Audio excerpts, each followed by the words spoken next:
Pozdravljeni v podcastu Po desnem pasu.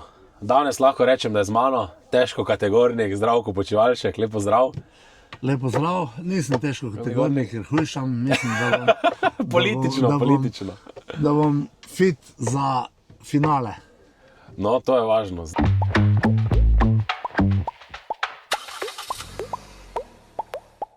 Zdaj, mene najbolj zanima prvo. Zakaj ste se spet odločili kandidirati? Kaj vas žene naprej in predvsem, zdaj jesenice, ne? Marsikdo se sprašuje, niste od tukaj, odločili se za težki okraj, za SDS. Kaj vas žene, da tudi tu pokažete, da se da? Pa povedati moram, da sem že v politiko leta 2014 šel bolj kot ne naključno, ampak z nekim razlogom, da se neke zadeve pač spremenijo. Delal sem v gospodarstvu. Hitro sem spoznal, ne, da je v politiki vse drugače, kot sem prej mislil, da je, kot sem čital, da je, kot sem slišal, da je. Če sem čisto odkrit, sem želel delati na dveh področjih, in sicer na tem, da bi na gospodarskem področju bilo bolje, pa nikoli nisem razumel, da Slovenija ni v stanju toliko časa po vojni na nek način prekiniti s pogledom nazaj, da ni v stanju narediti neko okolje, v katerem bi Slovenija dihala z obojimi pljuči. In ko sem šel v politiko, sem na nek način mislil, da je desna stran odgovorna za to, da ni Sloveniji sprave. Po 2 letih politiki pa sem ugotovil, da gre za levo, pa ne bom uporabil izraz, to, kar mislim, ki odgovarja, da to še zdaj ni dano pod streho, da se toliko in toliko let po tisti nesrečni drugi svetovni vojni še vedno pogovarjamo, kaj je bilo takrat. Meni je pa pomembno to, a bo moj sin, a bojo mladi ljudje ostali v Sloveniji leta 2026, ali bojo razmišljali, da grejo ven iz Slovenije. No in politiki takrat sem imel priložnost biti v 3 vladah, v 2, jaz se vedno šalim, rečem 2 pravih vladah, pa ta zadnja, ki ni bila prava. Sem se marsikaj naučil, mislim, da smo veliko naredili. Če zdaj to, ko sem se že dotaknil teh pravih pa nepravih vlad, opišem, pa povem še enkrat, ker vedno to rečem, ne, da v pravi vladi si lahko delal karkoli si hotel, pa je bilo vse v redu. V nepravi vladi pa smo veliko dobrega naredili, pa ni bilo nič v redu. Ne, tako da je to tudi ena izkušnja, ki je neverjetna. Seveda pa ljudje to prepoznajo. Ljudje na terenu po večini to vejo. Tisti, ki pa živijo samo od javnih medijev, pač imajo sliko, ki nas spravlja v nesrečo. Zdaj, po tem, če sem odkrit, moram povedati, ne, da sem že mislil, da bo leto 2022 tisto, ki bo na nek način dalo na stran to našo nesrečno zgodovino, pa da bomo pogledali naprej. Moj moto takrat je bil ne levo, ne desno, ne nazaj, ampak gremo naprej. Ampak ni prijelo vse. Skratka, spet je prišlo do eskalacije in do strašenja pred eno opcijo, do potenciranja druge, in glede na okolje, jaz mislim, da predvsem medijsko, ki se sicer spreminja, ampak prepočasi, se je zgodilo to, kar se je zgodilo. Jaz sem zdaj v teh 4 letih, ki so minila, 2 leti preživel zelo, zelo mirno.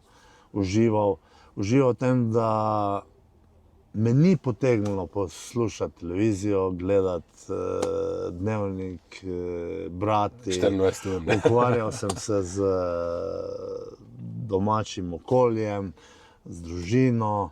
Bilo mi je lepo. Potem je pa tam nekje, po vseh teh silnih norijah, so me kolegi začeli provocirati, spodbujati, spraševati, a si gledal to, si videl to, a vidiš, kaj delajo, kaj bo pa zdaj, ne? Potem sem pa nekako korak po korak začel spet to spremljati in me je ta nesrečna zgodba, nesrečna, kakorkoli temu rečemo, pritegnila nazaj. In moram reči, da sem zdaj noter v smislu duševne angažiranosti padel toliko noter, ne, da ne morem mimo tega, ne, da bi umirjeno gledal norije, ki se dogajajo, ali pa bedarije, ne morem druga izraza uporabiti, ne, ker tu gre za to, da se dela škoda. In področje, kjer sem jaz pač deloval v vladi, ki ni bilo ideološko, ker v gospodarstvu ni ideologije, tam ali narediš, pa imaš nek rezultat, ali ga pa nimaš. Ne, to ni zdaj ne levo, ne desno, moraš iti naprej. In tukaj se dela škoda. Ne. Slovenija ima en motor, ki ga pelje naprej, to je slovensko gospodarstvo. In ta motor je bil, pa še vedno je v osnovi dober. Vse, kar naredi, prodamo v veliki večini ven. In ti greš potem tem, ki ustvarjajo in ki edini ustvarjajo to, da lahko država kot taka deluje, šolstvo, zdravstvo, kultura, karkoli že, metati polena pod noge. Ali pa če povem drugače, v motor, ki mora imeti olje pa gorivo, začneš metati pesek namesto olja, začneš vodo nalivati namesto goriva in ta motor začne kašljati. To ne more iti naprej. Mislim, da je ravno vaše ministrstvo naredilo eno dobro prispodobo, ne, ko ste dali lokomotivo, ne, gospodarstvo, pa potem vse žive, nevladne organizacije, javni sektor. Ne, mislim, da zdaj ta lokomotiva, ne vem, če bo zdržala vse to. Ne. Absolutno ne, in nujno je, da se tu nekaj naredi. Jaz mislim, da je Slovenija v osnovi zdrava. Zdaj moram še to povedati. To so vse razlogi, ki me peljejo na to, da odgovorim na osnovno vprašanje, zakaj sem šel nazaj v boj. Prvi razlog je ta, ne, da je potrebno vedeti, da se zunaj v svetu stvari spreminjajo. Slovenija je že bila v eni krizi hudi, 2008-2009, ampak takrat se je bilo okolje okrog Slovenije normalno. Danes je pa en del vzrokov za težave, ki jih imamo, je globalizacija. Zadeve so tako drugačne, da se lahko nekdo spomni, da pač ni potrebe po tem, da Slovenija taka, kot je, obstaja. Jaz ne rečem, da to bo, ampak vse je noro do te mere, da je tudi to možno. Ampak mi na to, kar je zunaj, ne moremo vplivati. Ne? Mi nimamo letalonosilke, da bi se šli zunanjo politiko. Mi imamo za zunanjo politiko samo naše gospodarstvo, ki ima potencial in je dobro in da lahko prodajamo ven. Seveda pa drugi del vzrokov, ki pa dela nam težave, na katere pa mi lahko vplivamo, so pa naši domači vzroki. Temu jaz rečem, če tisto bila globalizacija, je pa to golobizacija. Golobizacija pa pomeni sprejemanje ad hoc predpisov čez dan, čez noč.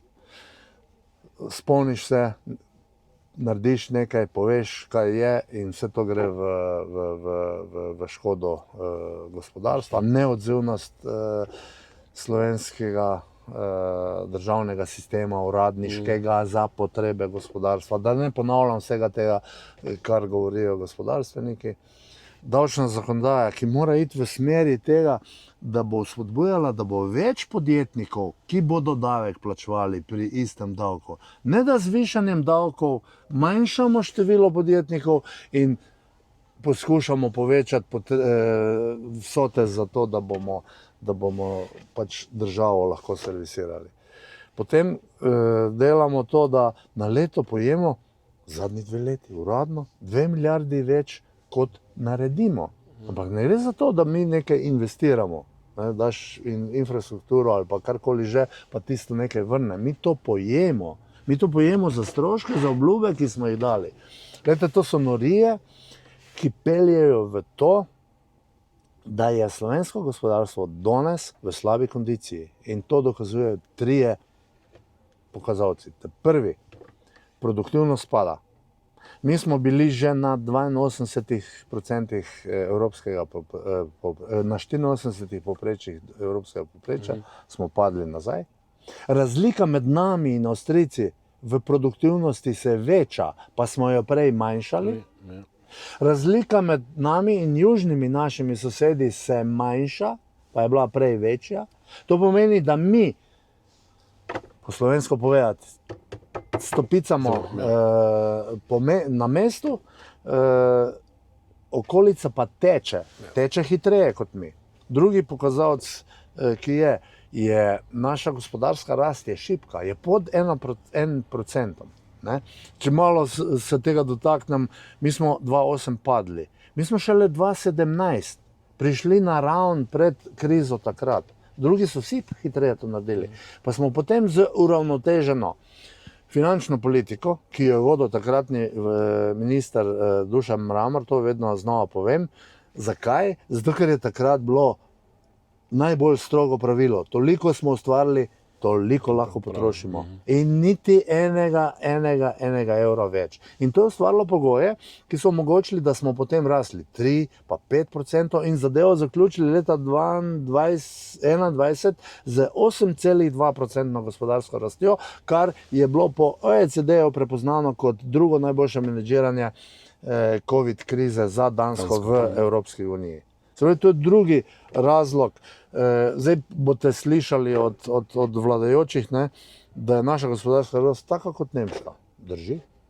Ampak drži to, da smo mi gospodarstvo, ki mora, ker je tako navezano na nemško, mora imeti 3-kratnik nemške rasti, kot ga imajo naši sosedi, južni, vzhodni in severni, če hočemo zaradi naše navezanosti z Nemčijo biti toliko v pravi kondiciji. In tretji pokazalec, ki kaže, da je pri nas nekaj hudo narobe, je ta, da 2 leti zaredom industrijska proizvodnja pada. Mi smo tretja najbolj industrializirana država v Evropi, Nemčija, Češka, mi, po prebivalcu, če to preračunavate, ne? In mi naredimo manj, kot smo naredili. Izvoza je manj. To pomeni, ker je to tudi generator gospodarske rasti, da je tega manj. Torej, to so vse okoliščine, ki so danes prišle do tega, da so take, da me je strah za to, kaj bo. To ne pomeni, da sem jaz v stanju reševati to zadevo. To pa pomeni, da se ne strinjam s tem, da mislim, da je potencial našega gospodarstva, ekonomije, vsega, kar znamo in zmoremo takšen, da je to treba obrniti in pelati navzgor. In da je to delilno ekonomijo, se pravi, delimo tisto, kar nimamo, potrebno spraviti ven iz hiše. Mi moramo začeti govoriti, kako bomo ustvarjali, delali, zato, da bo vsem nam boljše. Evo, to je razlog, da sem rekel, želim iti s tistimi, ki hočejo Sloveniji dobro. Jaz, ko sem šel v politiko, sem prišel v politiko strani leve opcije, bil na osnovi medijev, ki sem jih poslušal, pač nekega prepričanja in v politiki, v teh 8 letih mojega ministrovanja spoznal, ne, da je pa to le malo drugače, ne, da ni ena stran taka, kot se dela, da je, pa ni druga stran taka, kot jo delamo, da je. Ne. Jaz lahko rečem, ne, da verjamem, da je to zgodba, ki jo lahko obrnemo na drugo stran. In ko sem bil povabljen strani predsednika stranke, če bi prevzel gospodarski forum, sem to storil z veseljem. Ko sem bil povabljen, če grem kandidirati v okolje, ki je daleč od tam, kjer jaz živim, Jesenice, Kranjska Gora in pa Žirovnica, sem to z veseljem sprejel, zato ker bom naredil vse, kar je v moji moči, nič, kar drugi lahko naredijo, to, kar lahko jaz naredim, če bom prispeval k temu, da pridemo do tega, da bomo v Sloveniji prišli do neke, jaz bom rekel, normalne vlade.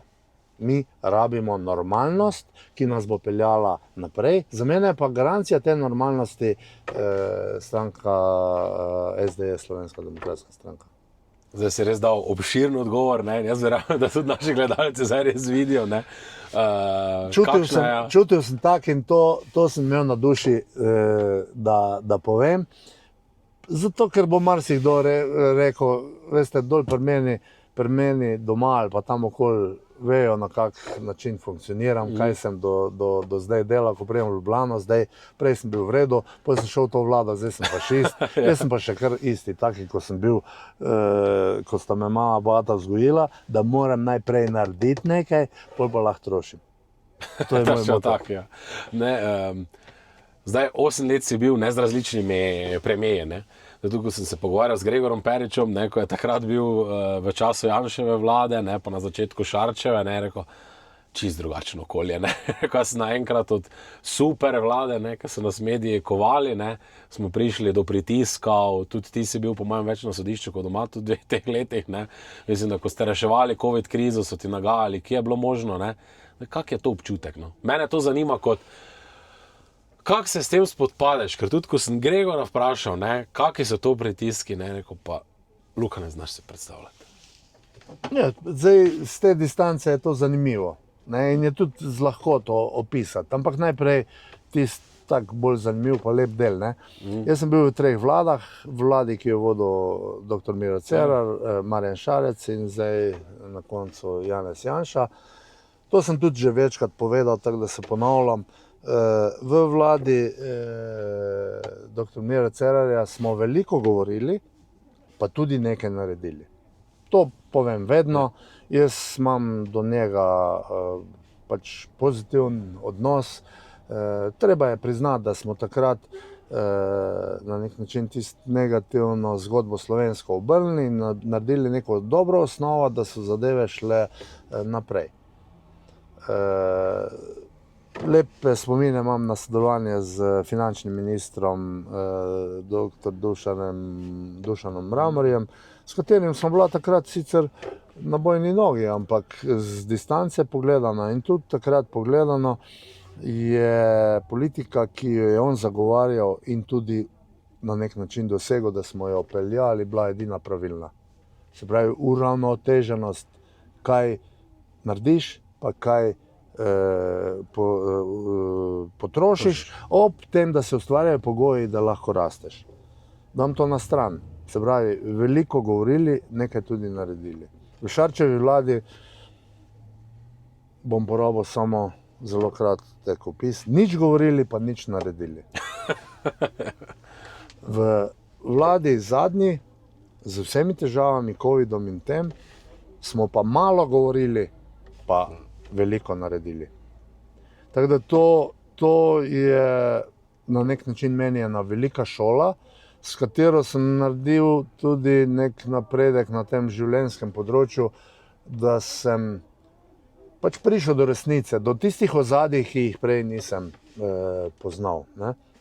Zdaj pa, če gremo na ta umazan del, je pa zadeva povezavi s covidom, ker je pač zdaj z vidika 5-letne časovne distance zelo lahko biti pameten tistim, ki so bili od strani in meni, ki sem bil znotraj.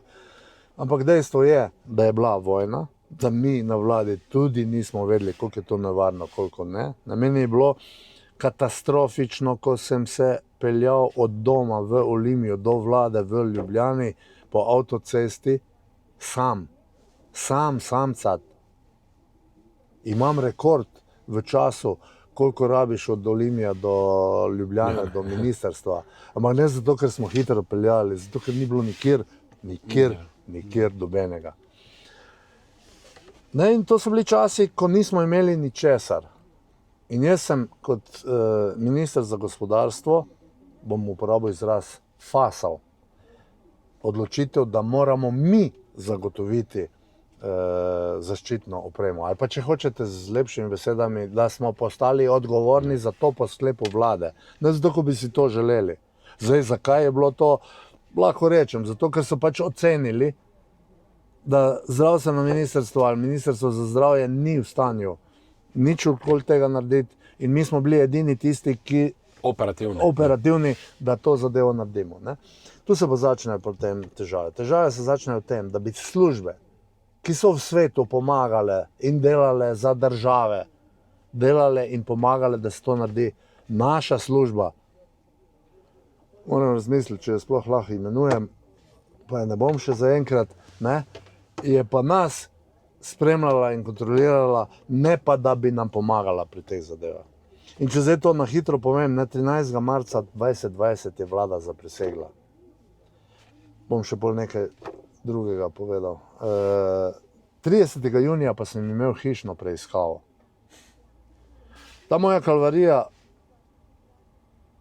ki so mi jo namestili v zvezi z zaščitno opremo, šlo se je pa samo za ventilatorje, je trajala do 2. septembra lani, ko je specializirana državna tožilka po obsežni sodni preiskavi, ki je trajala skoraj 3 leta, kar tudi ni običajno, odstopila od vseh nadaljnih aktivnosti, zato ker ni bilo ničesar, kar bi dokazovalo, da je konstrukt, ki ga je delala služba,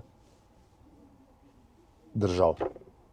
Ne, in to pusti ene korenine. Jaz vem, kateri ljudje so bili, vem, kako so si te zadeve zmišljali, ampak, veste, verjamem v to, da vsak enkrat do konca življenja pride na svojo kahlo.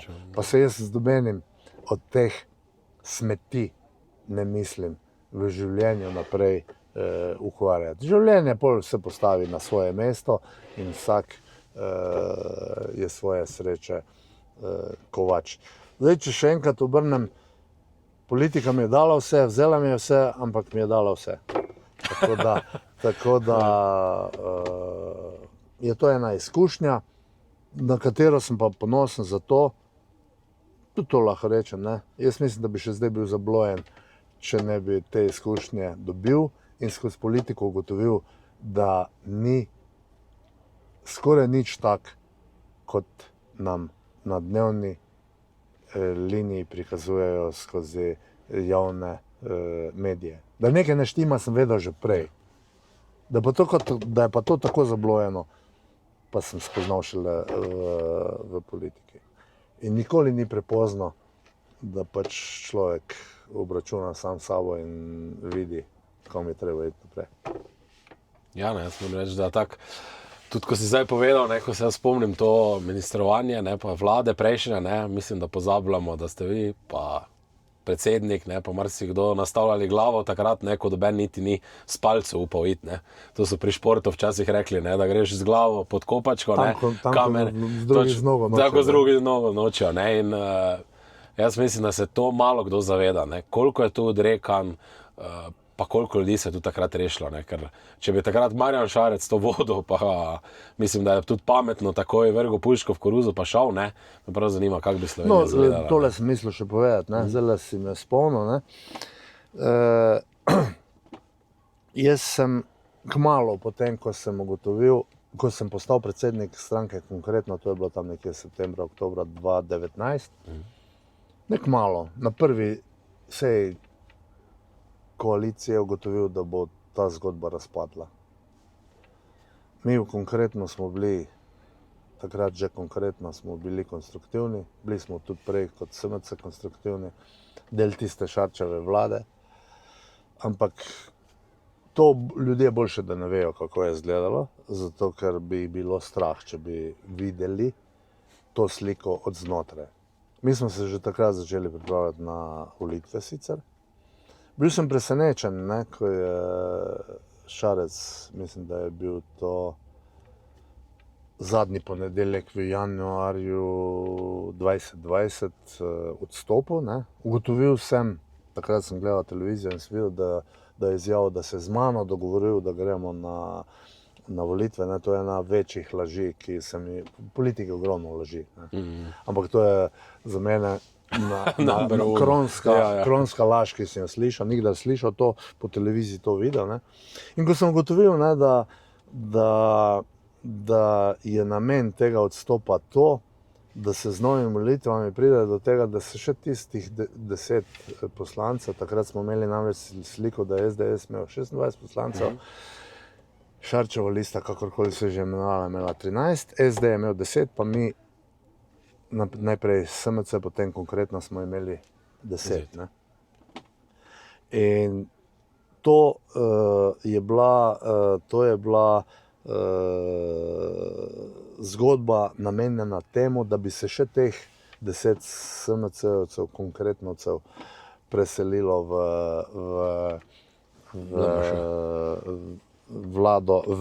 stranko Šarca, ne.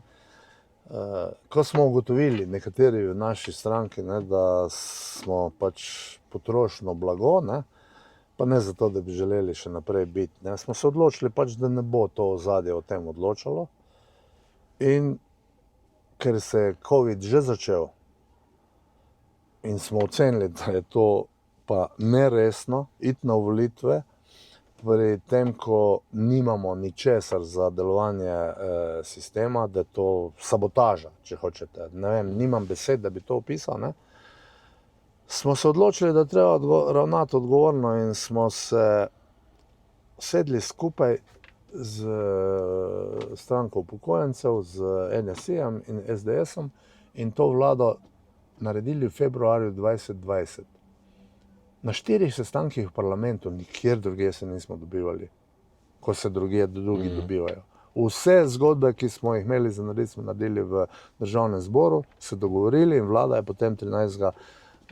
marca 2020 zaprisegla. Ampak iz tega obdobja moram povedati še to, da sem v februarju 2020 šel po celi Sloveniji skupaj s svojimi sodelavci in da so vsi odbori po celi Sloveniji sprejeli to odločitev soglasno.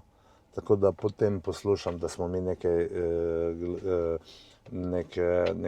volivce izdali. To še danes, ko papagaji, ko kodakajo, ali pa ko kodakajo kot petelini, ko kure na nacionalki novinarji, da smo izdali volivce. Jaz sem kandidiral leta 2018 v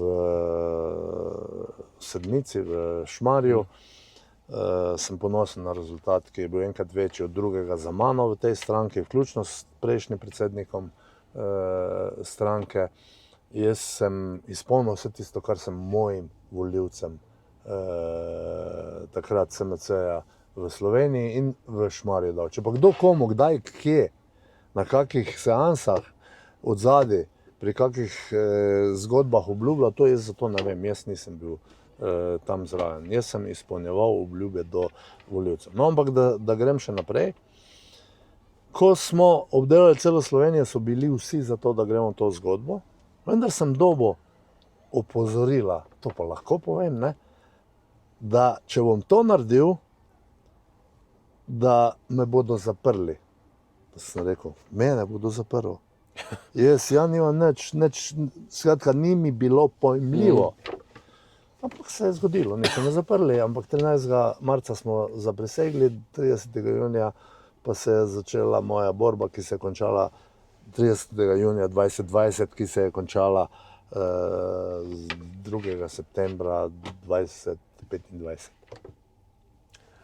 Ker smo že kar obširno, pa mislim, da ste kar dosti povedali. Mene je predvsem ključno vprašanje. Če gremo v vlado, prevzemete ministrstvo, če vam je ponujeno? Zdaj, jaz sem vzgojen tako, da je najprej treba skočiti, potem pa lahko rečeš hop. Se pravi, da v tem pogledu sem vraževeren in da ne želim govoriti vnaprej.